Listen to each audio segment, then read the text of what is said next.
श्री स्वामी समर्थ. मैत्रिणींनो, चातुर्मासात पाळावयाचे ही 30 नियम आज आपण आजच्या व्हिडिओमध्ये पाहणार आहोत. चातुर्मास म्हणजे काय? तर आषाढ शुद्ध एकादशी ते कार्तिक शुद्ध एकादशी हा 4 महिन्याचा काळ असतो. यालाच आपण चातुर्मास असे म्हणतो.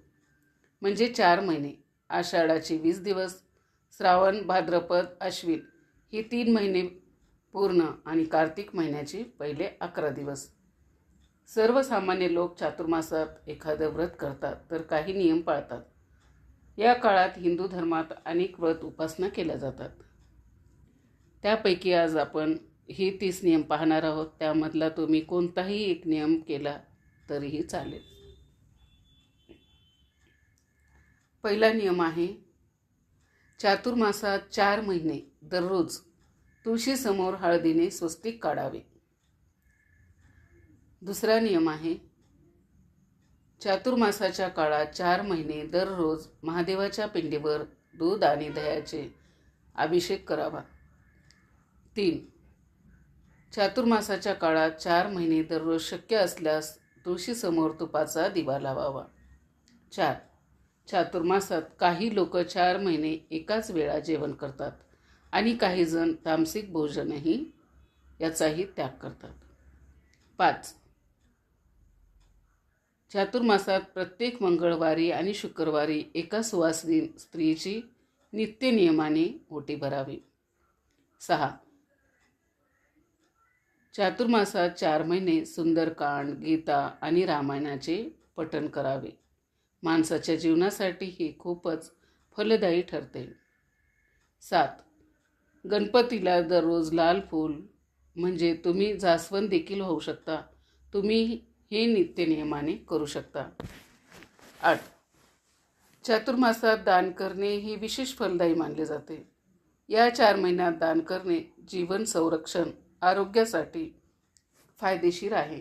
तसेच या काळात पितरांसाठी पिंड दान करणे आणि उत्तम. यामुळे त्यांच्या आत्म्याला शांती मिळते.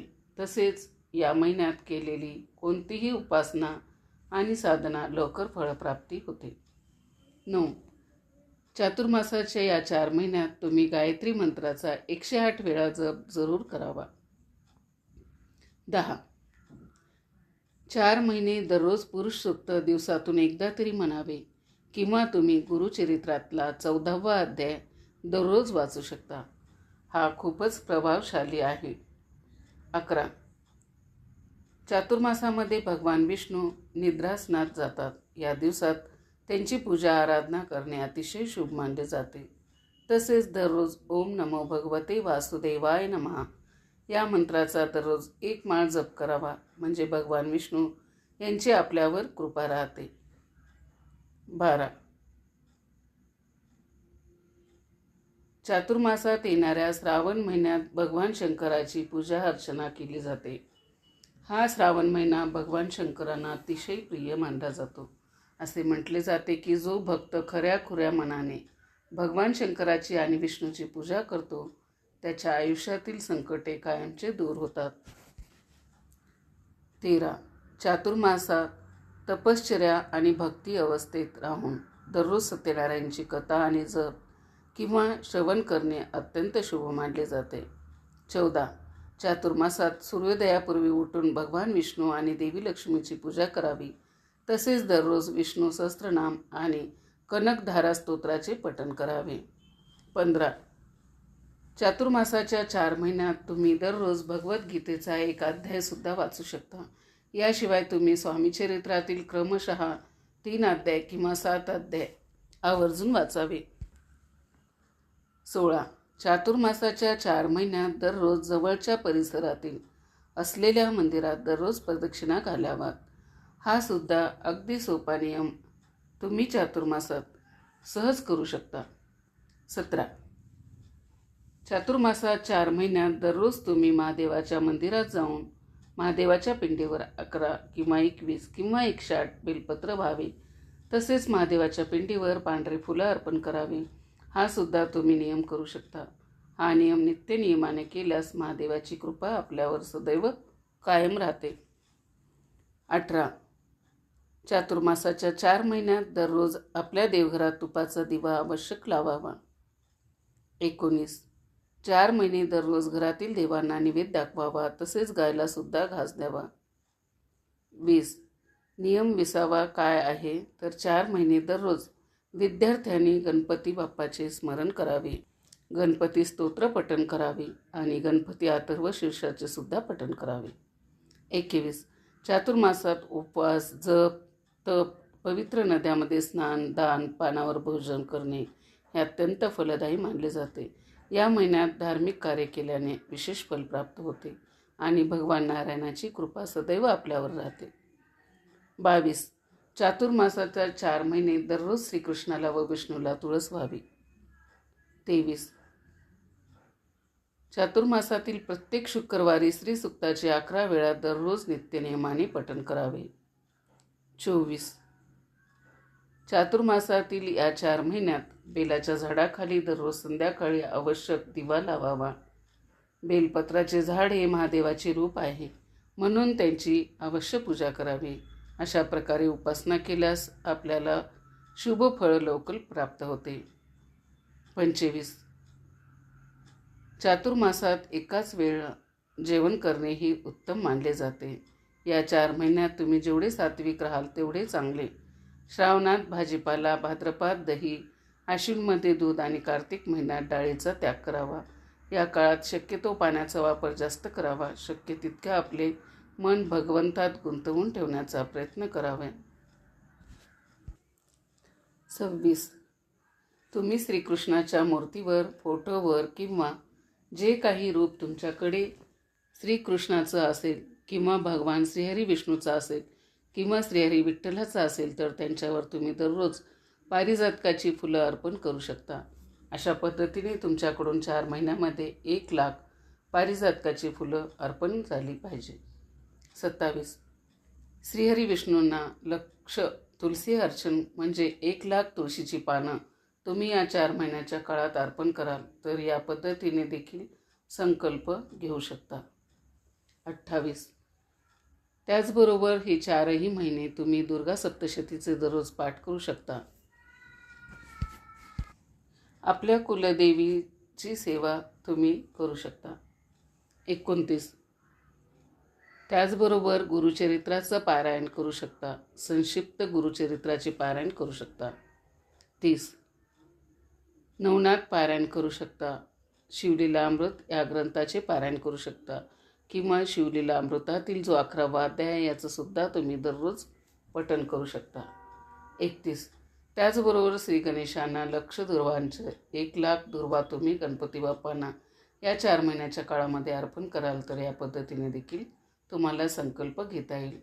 32.